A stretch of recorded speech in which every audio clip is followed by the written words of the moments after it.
자, 예상보다 탄탄했던 고용지표가 이날 시장에서 가장 큰 또 재료가 됐습니다. 이제 그런 가운데 미국 증시는 혼조로 거래를 마쳤었는데요. 오늘 이제 12월의 2주차에 들어가는 월요일을 앞두고 있습니다. 어떠한 전략이 좋을지 알아보겠습니다. 유안타증권의 송태현 과장입니다. 과장님, 안녕하세요. 네, 안녕하세요. 네. 자, 오늘 과장님과 볼 주제 함께 보겠습니다. 자, 오늘의 주제는요, 강한 고용지표, 장중 낙폭 만회. 이제 통상 고용지표가 강하면 악재 아닙니까? 네, 근데 만회를 했네요. 뭐 말씀하신 것처럼 네. 사실 요즘 굿뉴스 이즈 배드뉴스가 되는 경우가 많으니까. 그렇죠. 네, 뭐 그런 부분이 또 오늘도 금요일 시장에서도 일어났었다라고 보시면 될 것 같은데, 장중에 이제 뭐 나스닥 기술주 중심에 이제 저가 매수세가 들어오게 되면서 낙폭을 상당히 많이 축소시켰다라고 보시면 될 것 같고요. 네. 장 막판쯤에는 거진 보합권까지 3대 지수가 올라오게 되면서 이런 부분 참 다행인 뭐 금요일 시장이 아니었나라고 말씀을 드릴 수가 있을 것 같습니다. 네. 자, 전체적인 그림은 그랬고요. 이제 세부적으로는 이제 노동부에서 발표한 지표가 가장 키워드가 되는 것 같아요. 어땠습니까? 뭐 고용지표 역시나 잘 나오고 있는 모습을 보이고 있고요. 네. 월스트리트저널에서는 비농업 고용이 한 20만 명 정도가 늘어날 것이다 라고 얘기를 했었었는데, 네. 한 26만 명 정도가 나오게 됐거든요. 많이 높은 거죠, 그 정도. 그만큼 이제 뭐 사실 예전 대비 수치보다는 많이 줄기는 했어요. 하지만 그래도 이 예상치보다는 많이 나왔다는 것에 우리가 결국은 이제 포커스를 맞추게 되니까, 그쵸. 그런 부분이 결국은 고용지표 관련돼서 다시 한 번 더 연준이 통화 정책에 대한 부분의 속도를 이래가지고 늦출 수 있을까? 라는 의문 부호를 이제 시장에 던져줬다. 그 정도의 심리군요. 네, 라고 보여지고 있고요. 이런 부분이 결국은 장중에 낙폭을 만들어냈었고, 거기서 다행히도 그런 부분을 회복해냈다 라고 보시면 될 것 같은데, 내용을 조금 더 말씀을 드리게 되면은, 이 아까 말씀드린 것처럼 26만 3천 명 정도가 고용이 늘어나게 되고요. 민간 고용 부분이 한 22만 명 정도가 늘어나게 되고, 공공 부분이 한 4만 2천 명 정도가 늘어나게 됐습니다. 또 하나 저희가 봐야 될 점은 실업률에 대한 부분인데, 실업률이 3.7%를 기록을 하고 있어요. 예상치랑 비슷합니까? 어떻습니까? 예상치를 부합한 정도이고요. 하지만 이제 3.7%라는 게 거의 자연 실업률에 가까운 수준이거든요. 고용이 탄탄하다는 걸로 해석해야 되는 거네요. 네, 그만큼 고용은 아직도 엄청나게 뜨겁다라는 표현을 많이 사용을 하고 있는데, 식어야 되는데요. 그렇죠? 네, 그러한 부분을 실업률에서도 좀 잘 나왔던 부분이었었고요. 그것이군요. 11월 시간당 평균 임금을 보게 된다 하더라도 전월 대비도 큰 폭으로 좀 올라가게 되고, 전년도 대비했을 때에는 5%를 이제 넘어가는 흐름이 나오고 있거든요. 사람 구하기가 어렵군요. 네, 그만큼 임금이 올라간다는 것은 말씀하신 것처럼 사람 구하기 어렵기 때문에 결국은 임금을 더 준다라고 이제 보실 수 있을 것 같습니다. 그러네요. 그래서 이제 월가에서는 이 평가를 내리고 있는데, 먼저 스테이트 스트리트에서는 고용시장에서는 여전히 구인난이 이어지고 있다라고 이야기를 하고 있습니다. 인건비 인플레이션이 계속될 것이며, 이는 미 연준이 비둘기파 정책으로 선회하지 못하도록 막는 중요한 문제점이다 라고 얘기를 하고 있고요. 악사 인베스트먼트에서는 이 고용의 열평균 이 26만 명 아래로 떨어지지 않게 되면 이 연준은 시장이 예상하는 것보다 더 많은 긴축에 나서게 될 것이다. 기준선이 26만 명이군요. 네, 라고 얘기를 하고 있습니다. 멀린 인베스트먼트에서는 이 부분이 중요했던 부분이었던 것 같은데, 이 강력한 고용지표 속에 미국 증시는 당분간 높은 변동성을 보이게 될 것이다 라는 부분이고요. 이 인건비 인플레이션은 근시일 내에 해소되지 않을 것이고, 이러한 인플레이션의 압박은 미 연준의 통화 긴축에 대한 우려를 지속적으로 자극하게 될 것이다 라고 얘기를 하게 됩니다. 그래서 결국은 이제 이 연준이 FOMC 회의에 이 13일 날 이제 열리게 되잖아요. 그렇죠. 그리고 이제 블랙아웃 기간에 들어가게 됐는데, 그 전에 사실상 인플레이션 관련된 수치가 나올 게 없는데, 그렇게 되면은 결국은 이 관련돼서 어느 정도 투자 심리라든지 이런 거에 따라서 결국은 지수나 이런 부분이 변동성이 생길 수밖에 없는 부분이 있게 될 거고, 그에 따라서 사실상 이 고용 지표라는 것이 좀 안 좋게 나왔으면은 훨씬 더 긍정적인 이 분위기로서 사실 이 지수가 흘러갔을 텐데 그런 부분이 좀 아쉽다라고 좀 보시면 될 것 같습니다. 그러니까 회의 앞두고 이제 일주일 전쯤에 또 금리와 관련된 얘기를 하면 안 되기 때문에 이제 마지막 그런 고용지표 기준이 좀 중요했다. 근데 생각보다 잘 나오는 바람에 이게 또 부담이 되는 것 같습니다. 실제로 이게 발표되고 난 다음에 이제 국채가 이런 수익률들은 어떻게 움직였습니까? 근데 보시면 재밌는 부분인 것 같아요. 원래 올라가야죠. 네, 올라가는 게 맞는데 이 10년 국채 금리 같은 경우에는 오히려 결국은 하락해서 마감이 나오게 됐고요. 2년 국채 금리 같은 경우에는 사실 말씀을 하신 것처럼 네. 일부 올라가게 되면서 2년 국채와 10년 국채와 방향성이 좀 다른 부분이 있었다라고 보시면 될 것 같고요. 네. 사실 달러 같은 경우에도 상당히 중요하게 될 텐데 그렇죠. 이 달러 인덱스 같은 경우에도 다시 한 번 더 하락이 나오게 되면서 예, 시장에서는 뭐 고용지표에 대해서 일부에서는 이제 우려감이 상당히 높기는 하겠지만 네. 또 일부에서는 그럼에도 불구하고 이 고용지표를 과연 계속 좋게 나올 수 있겠느냐 그렇죠. 라고도 생각하는 쪽이 있는 것 같아서 네. 지금 이런 부분이 결국은 지수에 대한 변동성, 섹터에 대한 변동성을 더욱더 확대시킬 만한 요인이 되고 있다라고 보시면 될 것 같습니다. 네, 장중에 아까 제목처럼 회복을 해버리고 있는 미국 증시였었는데요. 또 여기에 또 새로운 내용들을 좀 보게 되자면 중국과 관련된 내용도 있는 것 같습니다. 네, 중국에서는 결국 제로 코로나 정책이 계속적으로 완화되고 있다. 네. 라는 부분이 시장에 긍정적인 영향을 미치고 있는데 지난 금요일 날도 보게 되면은 중국 네. 관련된 종목들이 상당히 강하게 움직이는 흐름이 나왔습니다. 그렇더라고요. 뭐 알리바바라든지 네. 아니면 징동닷컴이라든지 바이두도 그렇고요. 뭐 바이두도 그렇고 그 외에도 보게 되면 중국 전기차 3인방이라든지 네. 뭐 대부분의 중국 관련된 종목들이 강한 움직임이 나왔다라고 보시면 될 것 같은데 네. 중국에서도 생각보다 이 제로 코로나의 정책에 대한 완화에 대한 제스처 뭐 이런 뉴스 뭐 이런 게 생각보다 더욱더 빨리 나오고 있어서 그러게요. 그런 부분에 이 긍정적인 뉴스가 힘이 되고 있는 것이 아닌가라고 보시면 될 것 같고요. 네. 4일 AFP 통신에서 보게 되면은 시진핑 주석이 1일날 미셸 EU 상임의장과의 회담에서 현재 중국 내 코로나 우세종인 이 오미크론 변이가 뭐 델타 변이보다는 뭐 치사율이라든지 이런 것이 낮기 때문에 네. 확실히 방역 조치 완화에 검토할 여지가 있다.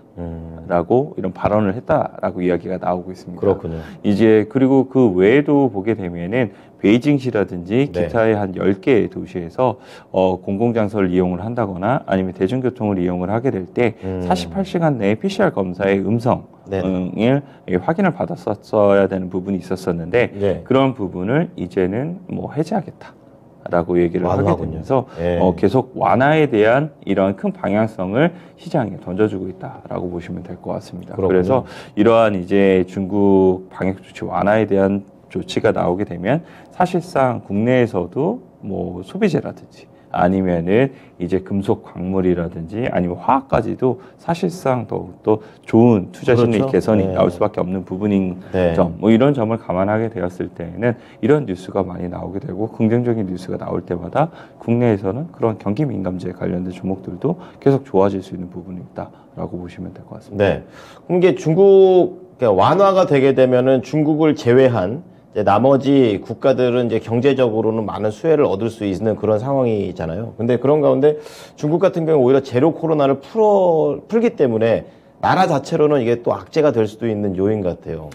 나라 자체로 악재가 될 수 있는 요인을 보게 되면은 네. 사실상 지금 제로 코로나 정책을 못 풀고 있었던 원인이 네. 혹여라도 사망자 수가 너무나 많이 그렇죠. 이제 발생을 네, 할까봐 막 이런 부분이었기 때문이었을 텐데 지금 뭐 여러 가지 전문 매체라든지 이런 쪽에서 예상하는 수치를 보게 되면 200만 명 이상이 제로 코로나 정책을 완화를 하게 되면은 사망할 수 있다. 라고 얘기가 나오고 있습니다. 네네. 그래서 만약 200만 명이 넘어가게 되고 그 과정 속에서 이 뭐 병원 시스템이 마비가 그렇죠, 된다거나 그렇죠. 이런 부분이 생기게 되면은 확실히 중국 국가 내에서는 뭐 정치적인 부분에서 문제가 생길 수 있는 부분이 그렇죠. 있을 거고 만약 정치적인 부분에 문제가 생기게 되면은 확실히 전국이 더욱더 혼란해지면서 그건 오히려 또 안 좋게 영향이 미칠 수 있는 부분도 상당히 많거든요. 그래서 네. 이런 부분을 어떻게 진행이 계속 될 것인지는 뉴스로 보면서 우리가 체크를 필요하다라고 생각해 볼 수 있는 것 같습니다. 나중에 이제 결과만 놓고 얘기하는 거지만 결국에는 위드 코로나를 안 했기 때문에 오히려 이런 걸 나중에 또 겪지 않나 이런 생각이 좀 듭니다. 자, 그런 가운데 이 종목들 내용들을 좀 보게 되면요. 반도체가 약했어요. 약하긴 했지만 그래도 아주 최악의 오전장이었었는데 그래서 그거 대비는 많이 나쁘고 전체가 회복된 반도체였다 이런 거군요. 필라델피아 반도체 지수가 장중에 마이너스 3%까지 이제 하락을 했었었는데 그 종가로 보게 되면 마이너스 1% 수준에서 마감이 됐기 때문에 줄였어요. 그런 부분에서 많이 나쁘고 축소했다라고 보시면 될 것 같고요. 마벨 테크놀로지가 사실 실적 발표를 했었는데 실적이 그닥 좋지를 못한 이런 흐름이 나오게 되면서 전반적으로 투자 심리가 더욱더 안 좋았었는데 거기서 또 시작했고. 그나마 이제 저가 매수세가 들어오면서 이런 부분 많이 이 낙폭을 축소했다라고 보시면 될 것 같고요. 뭐 엔비디아라든지 마이크론 테크놀로지가 한 1% 정도에서 하락 마무리가 되게 되고요. 뭐 AMD 같은 경우 한 3% 정도 하락이 나오기는 했습니다만 그래도 계속적으로 좀 줄여냈다는 것은 국내 관련된 반도체 업체들에게도 그래도 지난 금요일 날 많은 하락이 나왔던 만큼 이런 부분에서 회복이 기대해 볼 수 있다라고 생각해 볼 수 있는 것 같습니다. 네. 자, 그리고 또 다른 또 종목들로 보게 되면요. 지금 태양광과 관련된 내용들도 있는데요. 이 부분은 어떻습니까? 태양광 관련돼서는 긍정적인 뉴스가 뭐 나왔다라고 좀 보시면 될 것 같은데 2일 미국 상무부에서 중국산 태양광 관련된 제품에 부과하는 관세를 피하려고 동남아시아 국가들을 이제 통해서 우회 수출한 기업을 계속적으로 조사를 했던 부분이 있었습니다. 편법이군요. 네, 그래서 이 조사 관련돼서 국내에서도 하나솔루션이 말레이시아 법인이 이러한 부분에 가능성이 있지 않냐. 라고 계속 조사를 받아왔던 부분이 있었는데요. 의혹이 제기됐군요. 네, 그런 부분이 사실상 하나솔루션은 뭐 제외가 되게 되고 4개 기업 관련돼서 관련된 이 기업을 선정을 했다라고 이야기가 나왔습니다. 이러한 이제 뉴스 보도가 나오다 보니까 거기서 선정해서 제외된 업체들 같은 경우에는 큰 폭의 상승세가 나왔다. 악재 소멸이군요. 라고 보시면 될 것 같고요.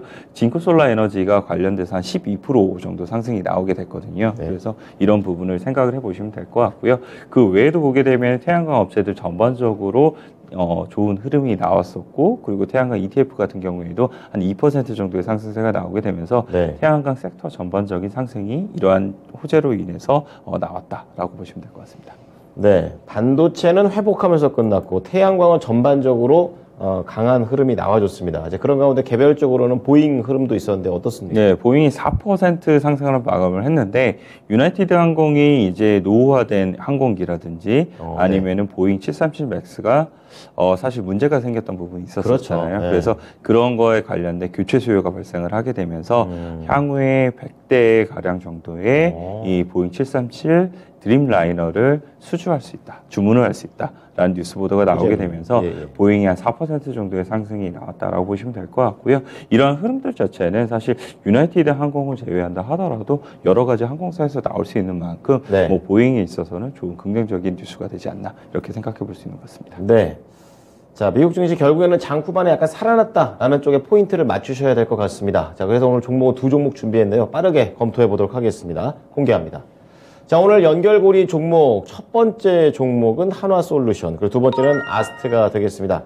하나솔루션부터 볼까요? 네, 하나솔루션은 아까 태양광 관련돼서 제가 잠깐 말씀을 드렸었는데 관련된 업체 선정에서 제외가 됐다는 점이 하나솔루션의 투자 심리에도 상당히 좋을 수밖에 없다라고 보시면 될 것 같고요.